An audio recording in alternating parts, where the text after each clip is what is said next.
This is Steve Sanders with First Financial Services with another segment of Opening Door. In the last segment, we talked about how the rapid rise in inflation resulted in a corresponding rapid increase through the Federal Reserve in interest rates.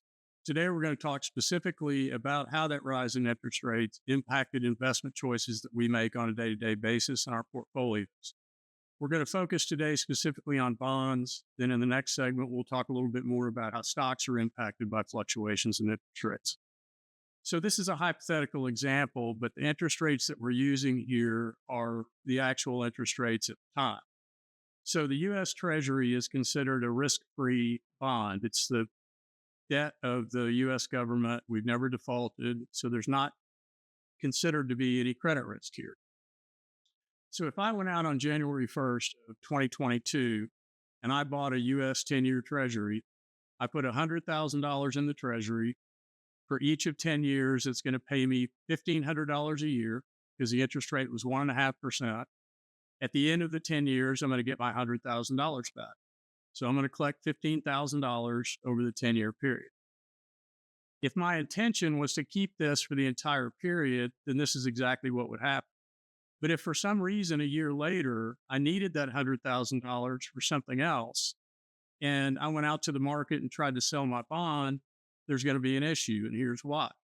A year later, in January of 2023, because of the increases in interest rates, that same 10-year Treasury is yielding 3.87%. So that Treasury now pays almost $4,000 a year for 10 years, and at the end of the 10 years, I get my $100,000 back. So if I go to the market and try to sell this bond, my bond that I purchased in January of 2022 over the next 9 years has $13,500 in interest payments remaining.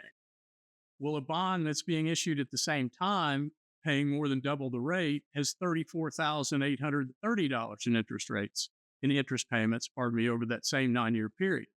The difference is almost $21,000. So the 10-year bond that I bought in January of 22, at that point in time, is worth substantially less than $100,000, and I'm going to take a big hit on it.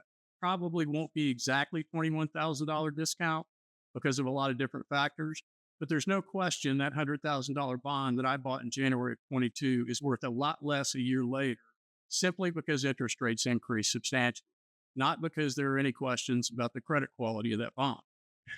So this is a real world example, and you can go to the BlackRock site and look at this. This is an ETF, an exchange traded fund with a ticker AGG. And the AGG really only owns the highest rated debt of companies and governments in the country.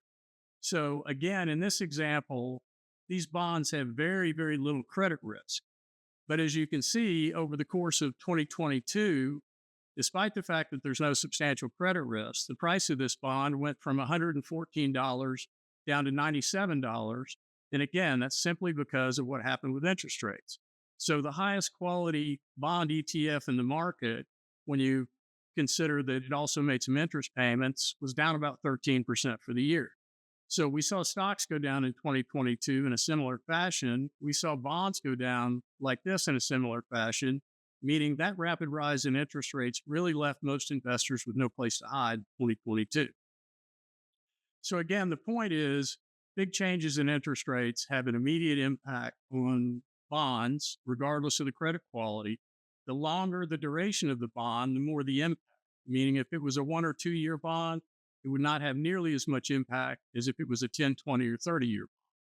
Now that rates have stabilized, we may see opportunities to catch the other side of this dynamic, where falling interest rates would not only give you the coupon from a higher interest bond, but also potentially some price appreciation. So in the next segment, we're going to talk, again, it's a little more complex, about how the same changes in interest rates impact the stock market, and certainly did in 2022. So thanks for taking the time to listen, and we look forward to the next segment of Opening Door.